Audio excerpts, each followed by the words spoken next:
Kwa hiyo mwanao hawezi kutoka hapa kirahisi kama unavyofikiria. Alo, wewe askari, hili si gereza la Wanyang'indo, mnaita sijui si gereza la Wanyang'indo. Sasa mimi niliyekuja hapa naitwa Mnyamwimbwi. Mnyamwimbwi mimi niliyekuja hapa, siondoki bila mwanangu. Namtaka mwanangu. Namtaka mwanangu. Usinifinye wewe mama. Kanikoma. We mama. Wewe. Mama yake na Shemtoi. Mama Shemtoi. Mamangu nisamehe, bahati mbaya. Halo. Mbona haamki? Wewe. Mama Shemtoi kipenzi changu. Mama. Bana nimekusukuma bahati mbaya, nyanyuka basi. Mama. Mbona haamki? Wala hastuki. Nimeua nini?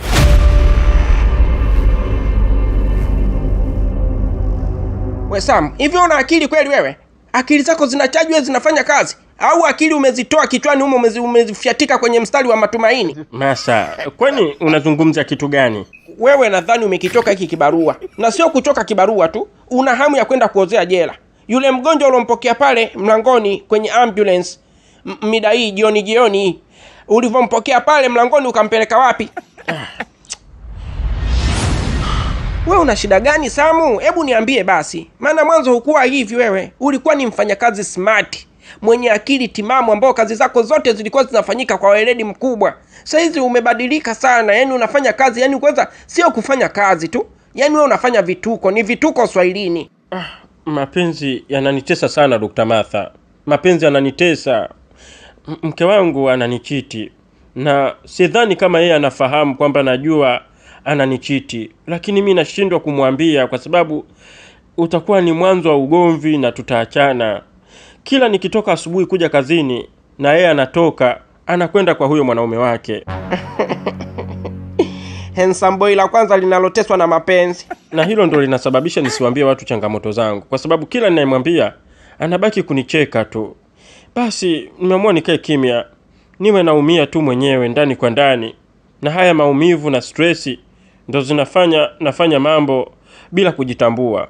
Hivi Sam, hebu tuwe serious kidogo. Kwa hiyo unataka kuniambia kile kijana mke chako chenye sura ilokunjamana kama kimejambwa, kile kijana mke kile ndo kinakupa stressi zote hizo kiasi cha kumpeleka mgonjwa chooni badala ya kumpeleka ICU? Usiseme hivyo Dr. Martha. Yule ni mke wangu wa ndoa na kuna mambo mengi nyuma ya pazia wewe huyajui.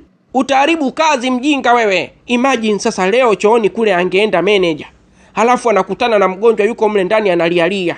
Sijui ungemwambia nini? Ungemwambia nini manager? Hebu kuwa na akili. Kuwa smart. Jielewe. Kama mwanamke anakutesa, wanawake tuko wengi. Kwani mimi unanionaje? Mimi unanionaje Sam?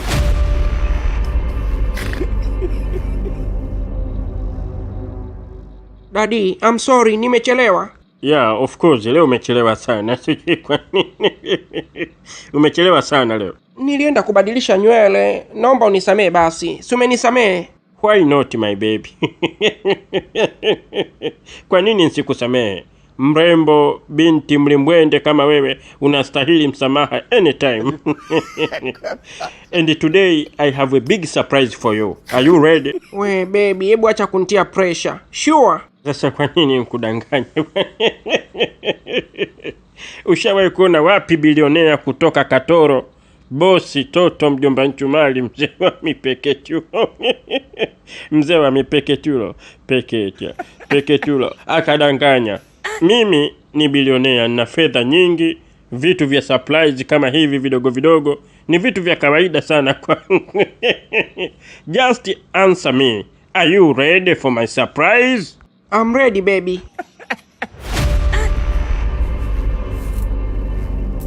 Baby, are you serious? Nifungue ya gari. Nimeagiza gari mpya kutoka nje ya Rome na sifa mimi.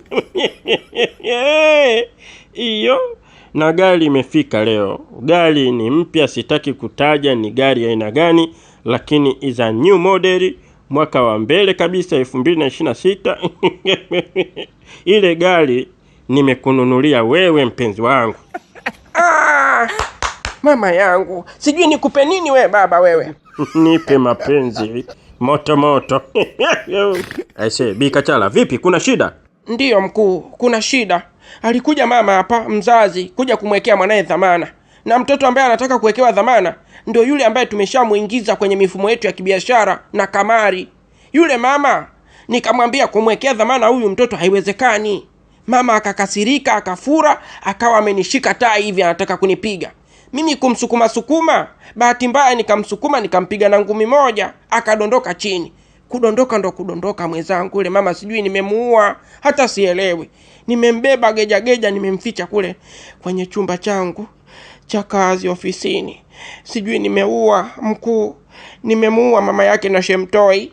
Sio tatizo hilo Bi Kachala. Kwani kuna mtu alikuona wakati unafanya hilo tukio? Hapana. Sio tatizo, sio shida hiyo. Na kama umemuua itakuwa ni vizuri zaidi, kwa sababu kwa staili hiyo huyo mama atakuwa kikwazo sana kwenye biashara yetu ambayo tayari tulishaipanga. Yule kijana lazima tumtumie hapa gerezani atutengenezee pesa. Kwa hiyo sidhani kama kuna haja ya kulalamika sana Bi Kachala. Huyo mtu kama umemficha ofisini kwako, tusubiri jua likiingia kidogo, tutampeleka hospitali, tutawaambia huyu bwana tumemuokota barabarani, amegongwa na pikipiki. Limeisha hilo.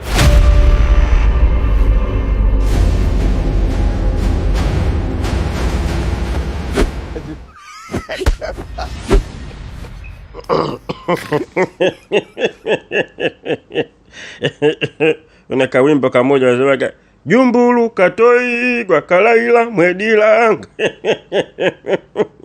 Yaani Jumbulu kapigwa akatokea kwenye tobo. Ndio kipigo nilichompiga yule dogo. Nimepiga mpaka akatokea kwenye tobo, hata mlango hajafuona. King of the prison always become a winner of fighting. Always. Najifua mazoezi kwa sababu naona japo dogo nimemkalisha, lakini ana uwezo mkubwa sana wa kupigana. Yule nikijilegeza yule atakuja kunitoa kinyesi mchana kweupe mbele za watu, akanidhalilisha kama alivyonidhalilisha kwa Bi Kachala. Bwana Bi Kachala hadi leo atakuwa anaamini kwamba mimi napigwa na yule dogo. Kumbe dogo katokea kwenye tobo. Jumbulu katoigwa kalaila mwedilanga. Jumbulu katoigwa kalaila mwedilanga. King of the prison. Mke wangu, ile gari umetoa wapi? Aisee, ni swali gani hilo la kijinga unaniuliza Sam? Kwani watu magari wanayatoa wapi? My wife, I know you don't have money to buy expensive car like that. Hizo pesa za kununua gari la kifahari kama lile umezitoa wapi? Umeanza kuhongwa magari mke wangu, si ndio? Sasa kwani wewe ulitaka mimi nihongwe baskeli? Ile ndio hadhi yangu.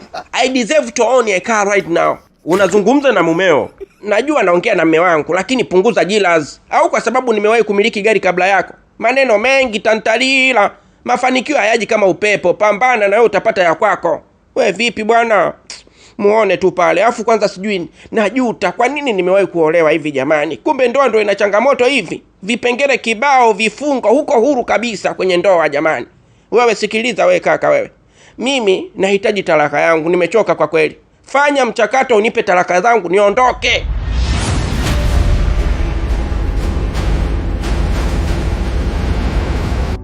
Oya washikaje, naombeni mnipishe, mimi nataka nilale. Buda, wewe unakuanga na miwasho unawashwanga. Halafu atakuwa na miwasho mikali sana huyu dogo. Kwa sababu mtu mwenye akili timamu hawezi akaja tu from nowhere kwenye selo ya wanyang'i ndo makatili.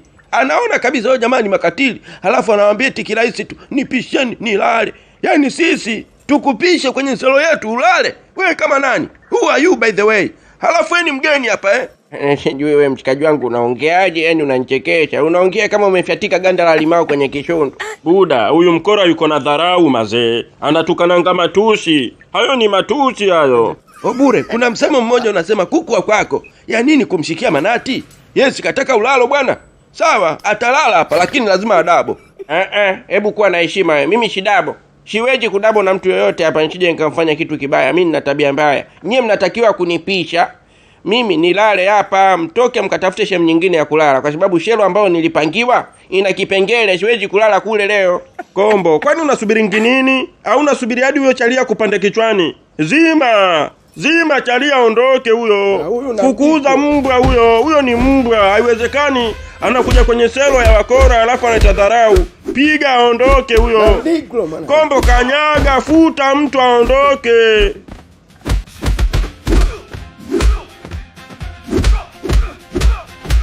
Safi.